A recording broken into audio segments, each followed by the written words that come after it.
বেশ, ঠিক আছে। আমার সঙ্গে সবাই বাইবেল বার করুন, প্রেরিত 4 অধ্যায়। প্রেরিত 4 অধ্যায়। পবিত্র শাস্ত্রের কথা মতোই যীশু খ্রিস্টই সেই পাথর যাকে রাজমিস্ত্রিরা অর্থাৎ আপনারা বাদ দিয়েছিলেন, আর সেটাই সবচেয়ে দরকারি পাথর হয়ে উঠলো। ঠিক আছে। আমরা এই বাক্য নিয়ে আগেও আমরা পড়েছি, আগেও আমরা ধ্যান করেছি, আলোচনা করেছি যে আমরা যাকে বিশ্বাস করি তিনি অবহেলিত। আমরা যাকে নিয়ে আজকে চলি তিনি সামান্য, আমরা যাকে নিয়ে চলি তিনি নিকৃষ্ট মানের। আমরা যাকে নিয়ে আজকে বিশ্বাস করি, যার উপর আমাদের জীবনের আস্থা ভরসা আমরা রেখেছি, সেই যিশু একমাত্র অগ্রাহ্য হয়েছে। তিনি একটা ভাঙা পাথর। কি তিনি একটা ভাঙা পাথর, আদলা ইট, ভাঙা ইট। ভাঙা ইট বা আদলা ইট সবাইকার পছন্দ হবে, চোখে লাগবে? রাজমিস্ত্রিতে যারা মিস্ত্রি তাদের চোখে লাগবে? মিস্ত্রিদের কি ধরনের ইট চোখে লাগবে? 4টে কোণ, ইটের কটা কোণ আছে? 8টা কোণ, তাই তো? পরিষ্কার,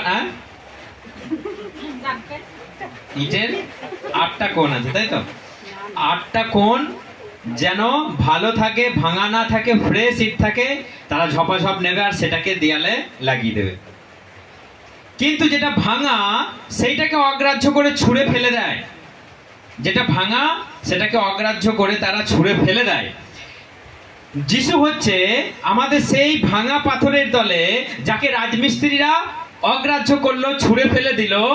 কিন্তু বাইবেল বলছে যিশু সেই প্রস্তর যেটা রাজমিস্ত্রিরা অগ্রাহ্য করলো, আর সেই পাথর কোণের প্রধান প্রস্তর হয়ে উঠল। অর্থাৎ সেই পাথরটাই এক সময় বাড়ি বানাতে, দেয়াল তৈরি করতে সেই পাথরটাই এক সময় কাজে লাগলো। সেই পাথরটা ছাড়া সেই বাড়িটা অসম্পূর্ণ রইল। সেটা আমাদের প্রভু যিশু। হালেলুয়া। সেই জন্য যিশু এমন একটা ভাঙা পাথর যেটাকে মানুষ অগ্রাহ্য করলো। আমরা দেখলাম প্রভু যিশু এই জগতে এলেন, প্রভু যিশু খ্রিস্ট এই জগতে যখনই এলেন তখনই কি হলো? তাকে নিয়ে দ্বন্দ্ব শুরু হলো। তিনি বাইবেলে বলছেন যে কোনো একটা চাষি তার নিজের জমিগুলোকে ধার দিয়ে, নিজের জমিগুলোকে দিয়ে তিনি দূর দেশে চলে গেলেন। মন দিয়ে গল্পটা শুনবেন। তো তখন সে দূর দেশে যখন চলে গেল, সেই মালিক তার দাসেদের বা তার সন্তানদের, একটা গল্প ধরুন যে তার জমি জায়গা দিয়ে দূর দেশে চলে গেল, সে কিছু বছর আসেনি, অনেকদিন সে আসেনি ধরে নিন, কিন্তু তার জমি জায়গার হিসাব নিকেশ পাঠাবার জন্য, এই নেবার জন্য তার একটা একটা করে দাসকে পাঠালেন। হ্যাঁ, তার একটা একটা করে দাসকে পাঠালেন, যাও আমি এখানে আছি, তোমরা গিয়ে আমার হিসাব নিকেশ সব নিয়ে এসো। কিন্তু এখানকার লোকেরা এত চালাক, যখনই সেই লোকের একটা করে দাস আসছে তার হিসাব নিকাশ নেবার জন্য, তাকে মেরে ধরে তাড়িয়ে দিচ্ছে। যতবারই সেই মালিক তার বাড়ির লোককে পাঠালো, যাও আমার প্রাপ্য জিনিস, টাকা পয়সা হোক, সম্পত্তি হোক, যাই হোক, ন্যায্য অধিকার তুমি নিয়ে এসো, যখনই আসছে এখানকার লোকের কি করছে? তাকে মেরে তাড়িয়ে দিচ্ছে। কারণ একে মেরে দিতে পারলে কি লাভ? সেটা আমাদের আর ভাগ দিতে হবে না। তখন মালিক চিন্তা করলো যে কি করা যায় তাহলে? আমি যতবারই লোক পাঠাচ্ছি সব মেরে তাড়িয়ে দিচ্ছে, আমি যতবারই লোক পাঠাচ্ছি ততবারই হত্যা করে দিচ্ছে, কেউ ন্যায্য হিসাব দিচ্ছে না, কি করব? তাহলে আমার নিজের ছেলেটাকেই একবার পাঠাই, তাহলে আমার ছেলে দেখে নিশ্চয়ই কেউ মারবে না, আমার ছেলে দেখে নিশ্চয়ই আমার প্রাপ্য ন্যায্য অধিকার দিয়ে দেবে। তখন সেই মালিক কি করলো? নিজের ছেলেটাকেই পাঠিয়ে দিল। যখনই জমির সেই ভাগ চাষি দেখলো যে এইটা তো মালিকের ছেলে, এই বেটাকে যদি শেষ করতে পারি, এই জমিকার আমার হয়ে যাবে। কারণ এই বেটাই উত্তরাধিকার। ওই মালিক মারা যাওয়ার পরে এই বেটাই অধিকার করবে। সেই জন্য একে যদি একবার আমরা শেষ করে দিতে পারি, এই সব আমাদের হয়ে যাবে। তারা প্ল্যান করলো, ফন্দি আটলো, অবশেষে মেরে দিল। অবশেষে মেরে তাকে হত্যা করে দিল। তারা ভেবে নিল মালিকের ছেলেকে মেরে দিয়েছি মানে এই সম্পত্তি এবার আমাদের। মালিক তখন চিন্তা করছে, তাহলে এবার আমি কি করব? আমাদের তাহলে এখানে এখন কি বোঝা যাচ্ছে যে মালিক তাহলে এরপর কি করবেন? মালিক এরপর কি করবেন? সেই ভাগ চাষিকে বা সেই জমি যাকে দায়িত্ব দিয়ে গেছিল সেই দেশে ফিরে এসে কি করবে বলে মনে হচ্ছে? কি করবে বলে মনে হচ্ছে?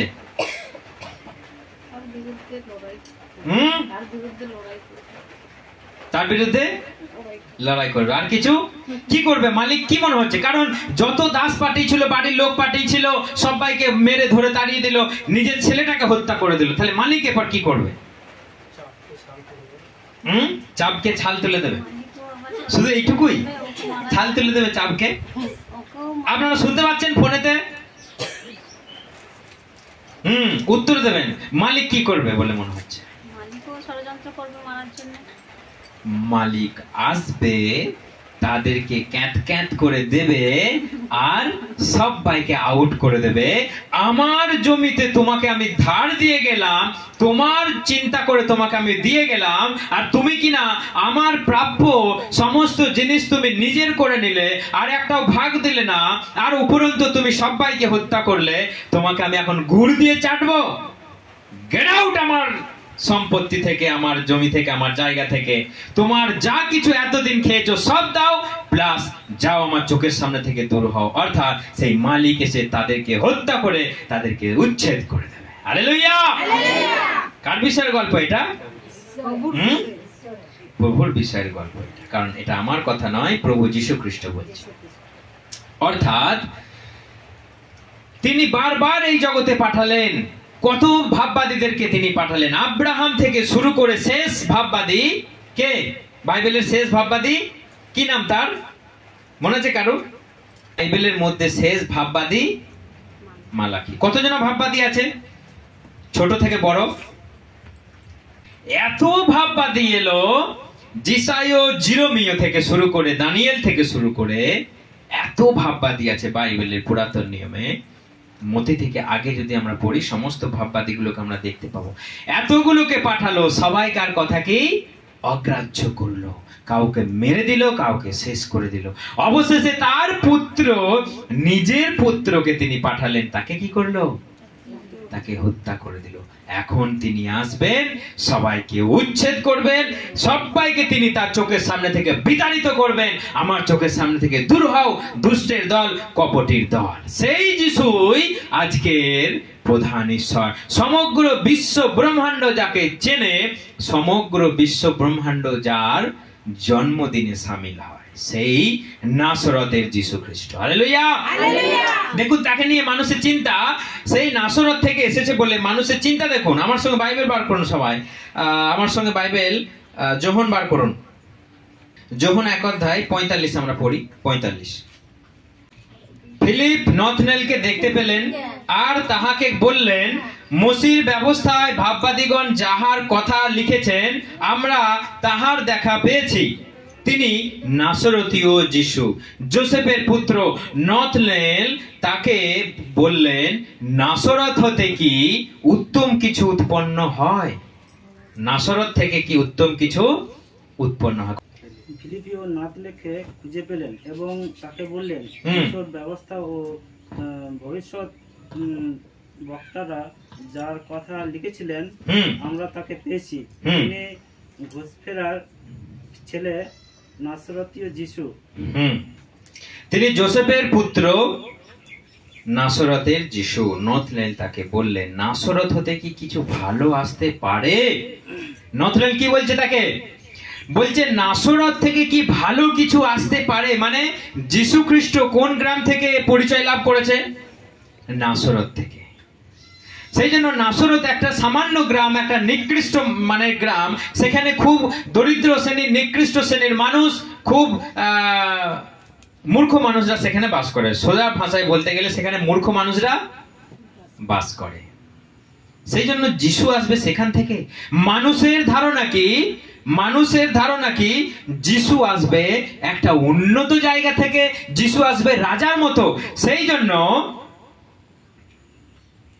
বাপ্তিস্মদাতা যোহন তাকে সন্দেহ করলো যে যখন যিশু খ্রিস্টের প্রসার চারিদিকে ছড়িয়ে পড়ছে, যিশু খ্রিস্টের নাম, যিশু খ্রিস্টের যশ চারিদিকে যখন ছড়িয়ে পড়ছে, মানুষ যখন দেখছে যিশু খ্রিস্টের মহিমা, যিশু খ্রিস্টের গুণ, তখন বাপ্তিস্মদাতা যোহন জেলের মধ্যে বন্দী আছে।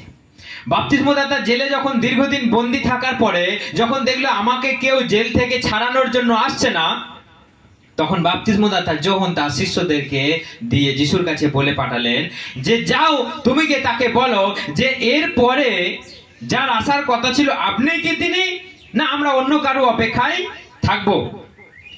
যিশু খ্রিস্ট তাকে বলে পাঠালেন যাও, তুমি গিয়ে তাকে বলো গা, বোবারা দেখছে, বোবারা কথা বলছে, অন্ধরা দেখছে, খঞ্জরা চলছে, আর মৃতরা জীবিত হয়ে উঠছে, তুমি গিয়ে তাকে গিয়ে বলো গা। হালেলুয়া! এটা হচ্ছে সেই যিশু, তার মহিমা। তখন যিশু খ্রিস্ট এই কথাটা বললেন যে যারা স্বর্গরাজ্যে প্রবেশ করছে, যে সামান্য বিশ্বাসীরা, যে নিকৃষ্ট মানের অল্প বিশ্বাসীরা, যারা স্বর্গে যারা পৌঁছেছে, তারাও যোহনের থেকে মহান। হালেলুয়া! অর্থাৎ আমাদের মতো যারা অল্প বিশ্বাসী, আমাদের মতো যারা ক্ষুদ্র সামান্য বিশ্বাসী, তারাও যারা স্বর্গে যদি প্রবেশ করে যায়, তারাও যোহনের চেয়েও বড়। কারণ যোহন একটা ঈশ্বর প্রেরিত মানুষ। যোহন একটা এই পৃথিবীতে এসে ঈশ্বরের পথকে প্রস্তুত করবার জন্য, যিশু খ্রিস্টের আগে ঈশ্বরের পথকে প্রস্তুত করবার জন্যই এলেন বাপ্তিস্মদাতা যোহন খুব ভালো করে জানে যে যিশু খ্রিস্টই একমাত্র পরিত্রাতা। কারণ তাকে যখন বাপ্তিস্ম দেয়া হয়, তিনি বলছেন তার জুতোর ফিতে খোলারও যোগ্যতা আমার নাই। তাহলে তুমি এত কিছু জানলে, এত কিছু বুঝলে, এত কিছু বিশ্বাস করলে, এত কিছু দেখলে, এরপরেও তুমি কি বলছো যে যার আসার কথা ছিল আপনিই কি তিনি, না আমরা অন্য কারো অপেক্ষায় থাকবো। কারণ যখন ভেবেছিল যিশু খ্রিস্ট রাজার মতো আমার কাছে আসবে আর আমাকে জেল থেকে ছিনিয়ে নিয়ে চলে যাবে, তার মনে এই আশা ছিল, ইচ্ছা ছিল, কিন্তু যিশু খ্রিস্ট কিছুই করলেন না। যিশু খ্রিস্ট তাকে ছাড়াতেও গেলেন না। সেই জন্য তার মনে একটা সন্দেহ জেগে গেল যিশু খ্রিস্টের উপরে। তার মনে একটা দ্বন্দ্ব এলো, সত্যি যিশু তো এটাই যিশু, তো এটাই কি মসিহা, এটাই কি উদ্ধারকর্তা, তাহলে কেন আমাকে উদ্ধার করতে এলো না? আমাকে তো ঈশ্বর পাঠিয়েছে, আমাকে তো যিশুর আগে আমাকে পাঠানো হয়েছে, তাহলে আমি যখন এই জেলের মধ্যে বন্দী, তাহলে কেন আমাকে ছাড়াতে এলো না? তার মনে একটা বিরাট প্রশ্ন জাগলো। সেই জন্য তার মনের এই সন্দেহের জন্য সে স্বর্গরাজ্যের একটা নিকৃষ্ট মানের বিশ্বাসী চেয়েও ডাউন। আমরা তো সামান্য, অতি সামান্য। যোহনের কাছে কি আমরা তা পাত্তা পাই? যোহন ঈশ্বর প্রেরিত মানুষ, কিন্তু আমরা সাধারণ মানুষ। কিন্তু বাইবেল বলছে যে কেউ স্বর্গরাজ্যে প্রবেশ করতে পারে সামান্য বিশ্বাসী, সেও যোহনের চেয়ে মহা। ঈশ্বরের কাছে এটাই গুরুত্ব পায়, প্রভু যিশুর কাছে এটাই গুরুত্ব পায়, যে কেউ তাকে না সন্দেহ করবে, যে কেউ তাকে না, তার বিষয়ে নানা রকম দ্বন্দ্ব বিঘ্ন পাবে, সে স্বর্গে প্রবেশ করবে, সে সবার চেয়ে মহা। সে সামান্য মানুষ হতে পারে, সে মূর্খ মানুষ হতে পারে, সে দরিদ্র মানুষ হতে পারে, সে যদি বিনা সন্দেহেতে ঈশ্বরকে বিশ্বাস করে স্বর্গে প্রবেশ করতে পারে, স্বর্গে তার চেয়ে বড় কেউ হতে পারে না। হালেলুয়া! সেই যিশু, মানুষ তাকে চিন্তা করেছিল নিকৃষ্ট, মানুষ যাকে মনে করেছিল ভাঙা পাথরের তুল্য, মানুষ যাকে মনে করেছিল এ তো সামান্য ব্যক্তি, একে মেরে দাও, একে শেষ করে দাও, একে চুকিয়ে দাও, এর কেউ নাই, এর কেউ নাই।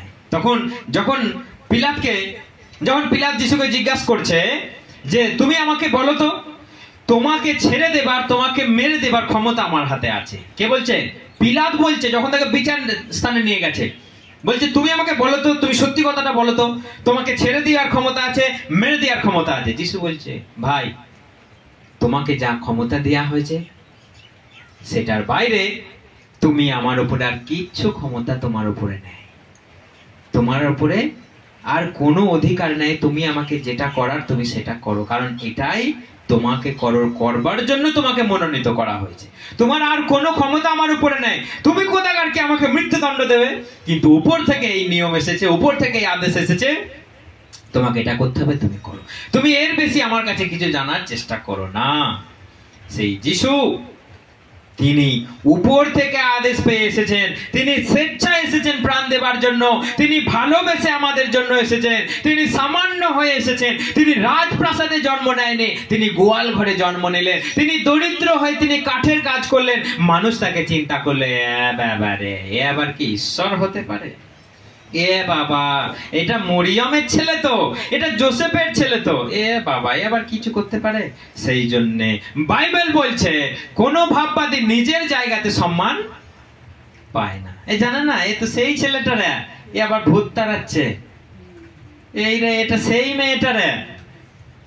কারণ সবাই যে গ্রামে তাকে চেনে, সেই গ্রামে তাকে কেউ সম্মান করবে। কিন্তু আপনি যদি একটু বাইরে যান, আপনাকে কেউ চেনে না জানে না, সবাই আপনাকে দেখে সম্মান করবে। যীশু খ্রিস্ট বলছে স্বদেশে ভাববাদীরা সম্মান পায় না। অর্থাৎ নিজের লোকেদের কাছে যিশু এলো, জিহুদির জন্য যীশু খ্রিস্ট এলো, জিহুদিরা তাকে প্রত্যাখ্যান করলো, তাকে হত্যা করে দিল।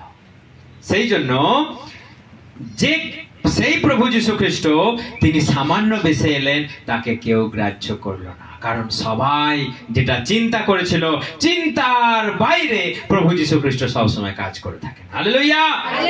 তিনি এলেন আমাদের জন্য। দেখুন আমার সঙ্গে মথি 16 অধ্যায় বার করুন। 16 অধ্যায়, মথি 16 অধ্যায় বার করুন তাড়াতাড়ি। 16 অধ্যায় 21। সেই দিন থেকে যিশু তার শিষ্যদের স্পষ্টই বললেন যে তাকে জেরুসালেমে যেতে হবে এবং প্রাচীনদের, প্রধান যাজকদের ও ব্যবস্থা শিক্ষকদের কাছ থেকে অনেক দুঃখ সহ্য করতে হবে ও মৃত্যুবরণ করতে হবে, আর তৃতীয় দিনের মৃত্যু থেকে জীবিত হয়ে উঠতে হবে। হ্যাঁ, দেখুন এখানে সেই যিশু যাকে আমরা সামান্য মনে করি, যাকে দেখলি আমরা মারার পরিকল্পনা করি, যাকে দেখলি আমরা একটা ভাগাভাগি চিন্তা করি যে এটা কোন একটা ধর্মের লোক, সেই জন্য ঠিক এখানে লেখা রয়েছে যীশু খ্রিস্ট স্পষ্টই বললেন আমাকে এখন জেরুসালেমে যেতে হবে, আমাকে এখন জেরুসালেমে যেতে হবে। আমাকে সমস্ত প্রাচীন লোকেরা, যাজকেরা, অধ্যাপকেরা আমাকে মারবে, দুঃখ দেবে, কষ্ট দেবে, আমাকে হত্যা করবে, আমি তৃতীয় দিনে আবার জীবিত হয়ে উঠবো। হালেলুয়া! কে এটা? সেই সামান্য যিশু, যেটা ভাঙা পাথর, রাজমিস্ত্রিরা যেটাকে ছুঁড়ে ফেলে দিয়েছিল, শেষকালে রাজমিস্ত্রিরা বলল ওই পাথরটা কুড়িয়ে নিয়ে এসো এখন, না হলে কোণের শেপটা ভালো লাগবে না। সেই যিশুই হলো প্রধান, যিনি আমাদের জন্য চিন্তা করে প্রাণ দেবার জন্য এলেন। আমাদের উপরে ছিল মৃত্যুর অভিশাপ, শয়তানের হাত, পাপের জাল, কিন্তু যীশু খ্রিস্ট এসে বললেন যে আমাকে এখন যেতে হবে, মৃত্যুবরণ করতে হবে, কিন্তু 3 দিন পর আমি আবার জীবিত হয়ে উঠব। যাকে আমরা সামান্য চিন্তা করলাম, দেখুন সে আমাদের মৃত্যুর কথা চিন্তা করছে। যাকে আমরা দূর করে দিলাম, যাকে দেখলে আমরা মাথা নাড়তে নাড়তে পালিয়ে যাই, এটা যিশু, এটা খ্রিস্টান, এটা মুসলমান, এটা গরু খায়। লোকে যিশুর নাম শুনলেই যে সাধারণ চিন্তাটা আসে কি? খ্রিস্টান, মুসলমান, গরু খায়, তাই তো? কিন্তু এই যিশুর নামে কোনো খ্রিস্টান নেই, এই যিশুর নামে কোনো ধর্ম নেই, এই যিশুর সঙ্গে গরু খাওয়ার কোনো লেনা দেনা নেই, এই যিশুর সঙ্গে আমাদের জাতপাতের কোনো গল্প নাই। এই যিশু এসেছে যেটা আপনি মৃত্যুর ভয়ে সারা জীবন কাঁপছেন, কিভাবে মরবো রে বাবা, কোথায় মরবো রে বাবা, কেমন মরবো রে বাবা, মরে কোথায় যাবো রে বাবা, শ্মশানে যাবো না আমি গাবাই যাবো, তোমার তো জানা নেই বাবা। সেই যিশু এসে আপনাকে সেই গাবাই থেকে উদ্ধার করবার জন্য, মৃত্যু থেকে উদ্ধার করবার জন্য এই জগতে এলেন, আপনার জন্য প্রাণ দিলেন, আর আপনি তাকে বলছেন ওটা যিশু যাস না, আমরা সনাতনী, আমাদের কাছে ওসব চলবে না। কে? সেই সামান্য নাসরতের যিশু, যে দরিদ্র গ্রাম থেকে উঠে এসেছে, যে গোয়াল ঘরে জাপ পাত্রে জন্ম নিয়েছে, রাজপ্রাসাদে সোনার চামচ নিয়ে জন্ম নেয়নি, সেই যিশু আমাদের জন্য এলেন, আমাদের জন্য প্রাণ দিলেন। আপনার আমার সমগ্র মানব জাতির অভিশাপ নিজের উপরে তুলে নিয়ে মৃত্যুবরণ করে 3 দিন পর জীবিত হয়ে উঠে সবাইকে দেখিয়ে দিলেন যে আমি মৃত্যুঞ্জয় ঈশ্বর। হালেলুয়া! সেই যিশু যাকে আমরা সামান্য চিন্তা করি, নিকৃষ্ট মানের চিন্তা করি, নাসরতের যিশু বলে আমরা সামান্য ধ্যান করি, এবং সেই যিশুকে দেখলে আমরা মারার পরিকল্পনা করি, সেই যিশুর প্রার্থনা সভায় থেকে আমরা এড়িয়ে যাওয়ার চেষ্টা করি। সেই যিশুর প্রার্থনা কোনো গ্রামে হলে মানুষ বলে এদেরকে উঠিয়ে দাও, এরা লোক ভাঙাচ্ছে, এরা ধর্ম দিচ্ছে মানুষকে। ভাই শুনে রাখো, যিশুর কাছে কোনো ধর্ম নেই, যিশুর কাছে কোনো জাতপাত নেই। তুমি এলে, তুমি মৃত্যুর হাত থেকে, আর তুমি যাকে চেনো না সেই শয়তান, সেই ভূতের হাত থেকে তুমি মুক্তি পাবে। এর ভিতরে নাথিং এলস, আর কিছু নাই। মানুষ আজকে নানা চিন্তা করল, যেমন তার দাসেরা তার যখনই এলো ফোন দিয়ে টেটে তাকে মেরে ধরে তাড়িয়ে দিল, মনে করলে এটা আমাদের। ওরে ভাই, চিন্তা করছো না, মালিক যখন আসবে তোমাদেরকে আধা ঠাঁদলানো করবে। কেমন হামাল দিস্তায় আধা ঠাঁদলানো দেখেছেন সবাই? মালিক, তুমি পুত্রকেও মেরে দিলে, কিন্তু মালিক তো একদিন আসবে, তার নামে সম্পত্তি। তুমি কোথায় যাচ্ছ যে কোর্টে গিয়ে আমি নামটা করে নেব? মালিক আসবে, হামাল দিস্তায় রাখবে, আধার মতো থেদলাবে, দিয়ে থেদলে কোথায় দেবে? সেই গরম তেলে দেবে। তখন ব্যাপারটা বোঝা যাবে যে কত ধানে কত চাল, না কত মুড়ি, কত ধানে কত চাল। হালেলুয়া! সেই জন্য আমাদের সেই যিশুকে জানা দরকার।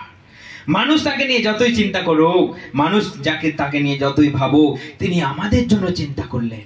আমরা আর একটা বাক্য পড়লে বুঝতে পারবো যে তিনি আমাদের জন্য কেমন চিন্তা করলেন। যিশাইয় 53 অধ্যায় আমরা বার করি, দেখুন মানুষের চিন্তা দেখুন। আমরা পড়ি যিশাইয় 53 অধ্যায়, আমরা যিশাইয় 53 অধ্যায় 2 থেকে, কেউ একজন জোরে জোরে পড়ি। যিশাইয় 53 অধ্যায় 2 থেকে।